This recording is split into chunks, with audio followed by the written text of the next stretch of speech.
Gemma Galanza napaiyak sa injury, bumaba pa ang laro, nabash pabigat agad sa team.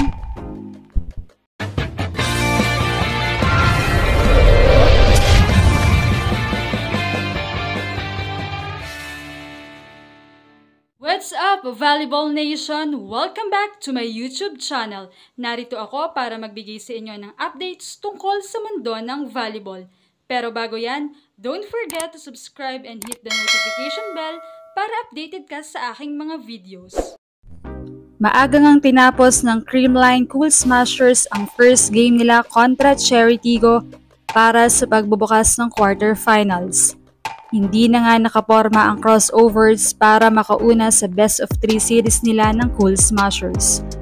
Ibang level ang pinakita ni Eliza Valdez na unti-unti na ngang nakakabalik sa kanyang dating laro at form. Habang all-out din ang performance ni Tots Carlos. Maganda rin ang mga sets at ball distribution ni Kyle Negrito. And still, improving talaga sa blocking and attacking si Bea De Leon. Samantala ay kung maganda naman ang pinapakita nila ay kapansin-pansin naman ang performance ni Gemma Galanza. Well, hindi naman ito ang first time na mapuna ang kanyang bumababang performance. Even the past games ay talagang iba na ang ginagalaw niya. Dito nga sa first set kontra Cherry ay hindi talaga siya makapuntos. Napuputo lamang ang kanyang mga palo at nabablock din. Habang sa pagpasok ng set 2 ay inilabas na siya dahil sa minor injury sa kanyang daliri matapos siyang mang-block. Makikita na masakit talaga ang kamay niya. Halos naiiyak habang nakaupo sa bench at kinocomport siya ni Ella De Jesus at Michelle Gumabaw pati na rin ang mga coaching staff. Maging sa pag-shake hands at appear ay struggling talaga siya. Well, sa ganitong lagay ay mukhang hindi pa ulit natin makikita ang sadyang galawan niya. Pero baka naman talagang siya ang pinaghahandaan ng mga opponent from the past games up to now since talaga siya ang scorer sa Cool Smashers noon. With her variety of attacks at even sa service ay nangangarni rin.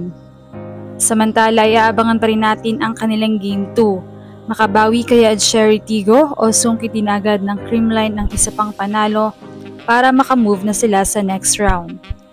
Samantala after nga ng game ay 3 puntos lamang ang naibigay ni Gemma. Very rare sa kanyang mga naunang performance dahil kadalasan ay first set pa nga lamang ay talagang madami na ang naipupuntos ni Gemma Galanza. Subalit gaya nga ng nabanggit natin, ay bakang talaga siya ang pinaghahandaan ng mga players o ng mga kalaban.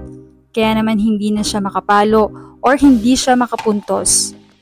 But knowing Cool Smashers ang kanilang strategy, hindi nila hahayaan na maging ganito ang laro ni Gemma, especially kapag gumaling na siya sa kanyang minor injury.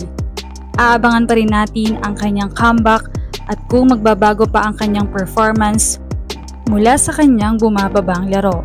Kaya naman aabangan pa rin natin ang mga games sa PBL hindi lamang sa Creamline kundi pati na rin sa ibang teams na talaga namang patuloy nag-i-improve at naghahangad na makapasok sa finals at syempre makamit ang kampyonato this league. Thank you for watching and don't forget to subscribe.